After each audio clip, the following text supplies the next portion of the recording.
नमस्कार। उम्मीद है आप लोग स्वस्थ और आनंद होंगे। कल 23 जून को विपक्षी दलों की बैठक है, ये सब जानते ही हैं। उस पर बात शुरू करने के पहले मैं एक मज़ेदार चीज़ बताऊंगा, आप लोगों को आनंद आएगा। अब तो खैर ज़माना बदल गया है।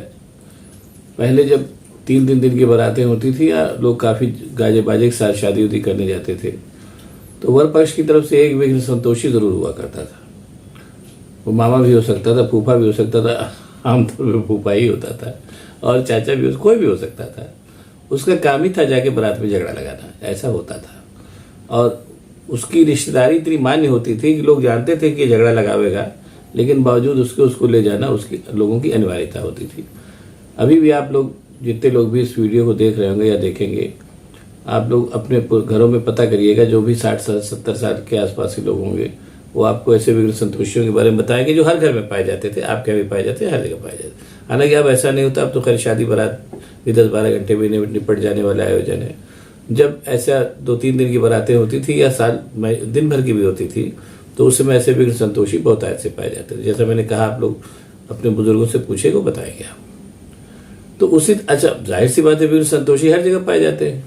तो उसी तरह राजनीति में आजकल जो राजनीति का जो सिलसिला चल रहा है, उसमें इस तरीके के विघ्न संतोषी अपने दिल्ली के चीफ मिनिस्टर अरविंद केजरीवाल इसमें कोई शक नहीं कि बहुत ऊंचे कलाकार हैं और प्रधानमंत्री बनने की बड़ी जल्दी है उनको। और जाहिर सी बात है, जिस कम अवधि में उन्होंने दिल्ली पर और पंजाब पे कब्जा पाया, उसके बाद अगर वो प्रधानमंत्री बनने का सपना बहुत जल्दी देख रहे हैं, तो ये ठीक बात है, बहुत मतलब स्वाभाविक सी बात है। बहरहाल बात हो रही थी विघ्न संतोषी केजरीवाल साहब। तो 23 जून को यानी कल जो बैठक होने वाली है, उसके पहले ही उन्होंने ये साफ कर दिया है, उन्होंने अपनी बार्गेनिंग शुरू कर दी है। 2-3 काम उन्होंने कर दिए हैं। पहला काम तो उन्होंने कर दिया है कि जो अध्यादेश केंद्र सरकार उनके खिलाफ लाई है, उसको उन्होंने कहा कि पहले कांग्रेस उसको समर्थन दे, फिर हम बाद में बात करेंगे। यानी उनके लिए विपक्षी एका से बड़ा ये मामला है कि पहले कांग्रेस उनको समर्थन दे। चलो, ये भी ठीक है, यहाँ तक भी बात समझ में आती है। दूसरा काम उन्होंने ये किया कि पटना पे उन्होंने पोस्टर चिपकवा दिए हैं। ये तो कोई नहीं कह सकता कि किसने चिपकवाया, लेकिन जो उसकी भाषा, उससे लोगों का मानना है कि उन्हीं का काम है। एक में तो उन्होंने ये बता दिया है कि मतलब पोस्टर में दर्शाया गया कि अरविंद केजरीवाल को प्रधानमंत्री बनना चाहिए, और दूसरे में बताया गया कि मोदी और नीतीश एक ही हैं, उन पर बहुत मतलब वो कुल मिला करके नीतीश जो कर रहे हैं वो मोदी जी का ही काम कर रहे हैं। ये बात उन्होंने की है। अब हालांकि मैं पहले भी बता चुका हूं, लेकिन फिर एक बार चूंकि बात चली, इसलिए बता देना जरूरी है। इस चीज़ को हमेशा ध्यान रखना चाहिए, इसलिए भी मैं इसको बार बार बता देता हूँ कि केजरीवाल जो है वो उसी अन्ना टीम के मंडली के मेंबर हैं, जो अन्ना की मंडली जो सक्रिय हुई थी मनमोहन सिंह उसकी सरकार को गिराने के लिए। उसमें 2-3 काम किए गए। एक तो कोयला आवंटन को लेकर के बहुत लंबी चौड़ी अफवाहें फैलाई गई और सरकार को बदनाम किया गया, और उसके बाद सब अपने अन्ना साहब जो आजकल खोजे भी नहीं दिखते हैं, लोकपाल के मुद्दे को लेकर के अनशन बैठ गया। केजरीवाल उसी मंडली के सदस्य थे।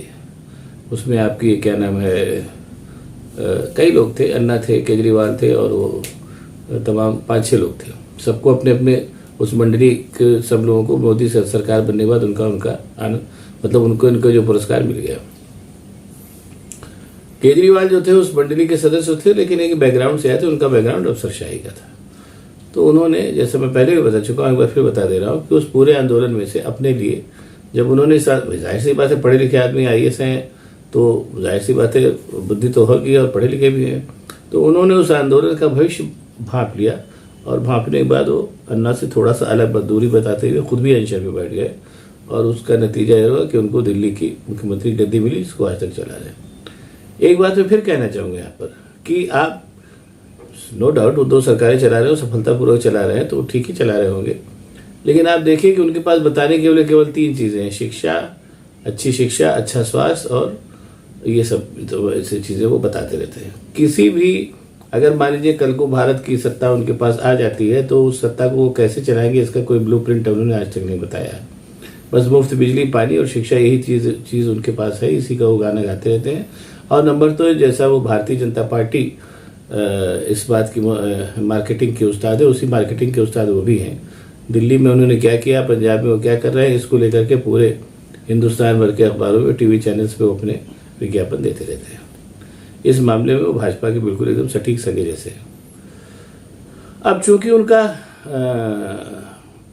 क्या नाम है, बैकग्राउंड जो है वो अन्ना कंपनी से जुड़ा हुआ है, इसलिए बहुत से लोग कहते हैं कि वो दरअसल भारतीय जनता पार्टी की बी टीम है। दो बातें तो एकदम स्पष्ट है कि वो या तो भारतीय जनता पार्टी की बी टीम है या नहीं है, वो एक अलग बात है, लेकिन वो अतिशय महत्वाकांक्षी जरूर है केजरीवाल, ये मानना पड़ेगा। शायद उनकी ये स्ट्रेटजी हो सकती है कि कांग्रेस अभी अपेक्षाकृत कमजोर है, इसलिए पहले कांग्रेस को खत्म करो या कमजोर करो, बाद में भाजपा के ऊपर हाथ आजमाया जाएगा। भाजपा ने शायद उनकी इस रणनीति को भांप लिया हो, इसलिए वो अब उनसे थोड़ा सा दूरी बना रही है। वे अभी मैं कह नहीं सकता, जो दिखाई देता है उसके आधार पर मैं एक आकलन कर रहा हूँ। जैसे पंजाब में उन्होंने कांग्रेस को नुकसान पहुंचाया, गुजरात में गए थे, वहां भी कांग्रेस को नुकसान ही पहुंचा, और इस काम में वो लगे हुए हैं। अब जैसा मैंने बताया कि 2-3 चीजें उन्होंने पहले क्लियर कट कर दी। पहले उन्होंने कहा कि आप दिल्ली वाले अध्यादेश को हमको समर्थन करिए कांग्रेस से, तो हम आपके उसमें शामिल होंगे। एक शर्त उन्होंने रख दी। कांग्रेस ने भी तुरंत पलटवार किया कि हमको आपकी शर्तें, हम जो है वो देश को बचाने के लिए जुट रहे हैं, आपकी शर्तों के लिहाज से हम नहीं मानेंगे, आपकी जो मर्जी हो करिए। और एक काफ़ी तरक्की के साथ उन्होंने कहा कि हमको दलाली वाली राजनीति नहीं पसंद है। ये बात उन्होंने कही संदीप दीक्षित जी ने, जो कांग्रेस के महासचिव है शायद। और दूसरी चीज़ जैसे मैंने बताया कि पोस्टर भी लगवा दिया उन्होंने, यानी एक तरीके से पूरी की पूरी जो कवायद कल यानी 23 जून को होने वाली है पटना में, उसको लेकर के उन्होंने एक तरफ तो अपनी तरफ से तुरंत का पत्ता फेंका कि अगर वो मान लिया जाएगा तो उसमें एक तरीके से उनका बड़प्पन आ जाएगा कि वो केंद्र सरकार को घेरने का उन्होंने अलग से कोशिश की। ये वही स्ट्रेटजी है जो उन्होंने अन्ना आंदोलन के साथ अख्तियार की थी कि भले ही 23 जून की जुटान जो है वो विपक्षी दलों की जुटान है, लेकिन हमारी बात उसमें ज़्यादा इम्पोर्टेंस तरीके से मानी गई, इसलिए हम भी इक्वली इम्पॉर्टेंट हैं। और वो अपनी महत्वाकांक्षा उन्होंने पोस्टर्स के माध्यम से प्रकट ही कर दी कि वो प्रधानमंत्री बनना चाहते हैं। अब यहाँ पर मैं एक बात और कहना चाहूँगा, इस पर आप लोग सुनिए, आपको ध्यान दीजिएगा, हो सकता है पसंद आए। अपने सबसे बुरे दिनों में जो कांग्रेस है, उस सबसे बुरे दिनों में भी वो 4 राज्यों में उसकी सरकार है और 4 ही राज्यों में उसकी वो जो है सरकारों के साथ उसकी साझा सरकार है। और अभी उसके बावजूद उसका जो एजेंडा है वो विपक्षी एका करके केंद्र सरकार को हटाना है। और जैसा कि वो आजकल राहुल गांधी बता भी रहे हैं, राहुल पांच गारंटी दे रहे हैं राहुल गांधी, और लोगों की सुविधाएं दे रहे हैं, और शायद उनकी बातें लोगों को पसंद भी आ रही हैं। इस वजह से उनकी पहले हिमाचल में सरकार बनी, फिर कर्नाटक में बनी, और जैसा लोग बता रहे हैं कि महाराष्ट्र में और मध्य प्रदेश में और छत्तीसगढ़ में भी दोबारा कांग्रेस लौट रही है। इतना करने वाली कांग्रेस पार्टी, जो देश की सबसे पुरानी पार्टी भी है, उसके जो फिलहाल जो आजकल आपके नेता हैं, खड़गे साहब हुए या राहुल गांधी हुए, उनके व्यवहार में भी इतनी अहमियत नहीं है और इतनी अपनी बातें मनवाने की जिद नहीं है जैसी केजरीवाल में है। तो और लेकिन केजरीवाल तो केजरीवाल है, उनको क्या कहा जाए।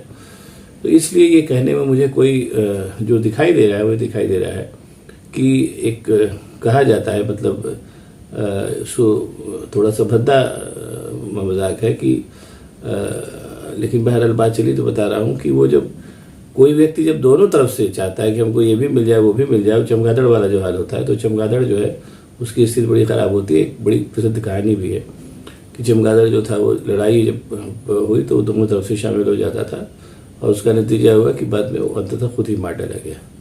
तो केजरीवाल साहब को जो अल्प समय में जो सफलता मिली है, कई वजह हैं उसकी, लेकिन उस सफलता के नशे में अगर वो मात्र 2 राज्यों के साथ और बहुत जल्दी ही प्रधानमंत्री बनने का ख्वाब देख रहे हैं, तो अब ऐसा उनके बारे में क्या कहा जाए। और कुल मिलाकर के मुझे ये लग रहा है कि अगर उनका यही हाल रहा तो वो पहले ही ऑलरेडी बदनाम हो चुके हैं, भाजपा और कांग्रेस को एक साथ कोस करके, और मौका पाते फिर उन्हीं के दामन में बैठने के चक्कर पड़ जाते हैं। इस बार अगर वो ऐसी ही चालें चलते रहे जैसी शुरुआत उन्होंने कर दी है, तो निश्चित जानिए कि भाजपा और कांग्रेस का तो जो होगा सो होगा, उसके पहले ही अरविंद केजरीवाल का पॉलिटिकल करियर समाप्त हो जाएगा, ये आप तय मान के चलिए। बाकी तो ठीक है, राजनीति है, इसके बारे में कभी कुछ कहा नहीं जा सकता। लेकिन केजरीवाल, जैसा मैं फिर कह रहा हूँ इस बात को, कि केजरीवाल साहब के अगर यही हाल रहा तो निश्चित रूप से जानिए कि उनकी राजनीति अब समाप्ति की ओर चली जाएगी। अब आपको अगर ये वीडियो पसंद आए तो इसको लाइक करिए, शेयर करिए, साथ ही साथ मेरे चैनल को सब्सक्राइब करिए, ताकि मैं और भी इसी तरीके की बातें आपको बताता रह सकूँ। बहुत बहुत धन्यवाद, नमस्कार।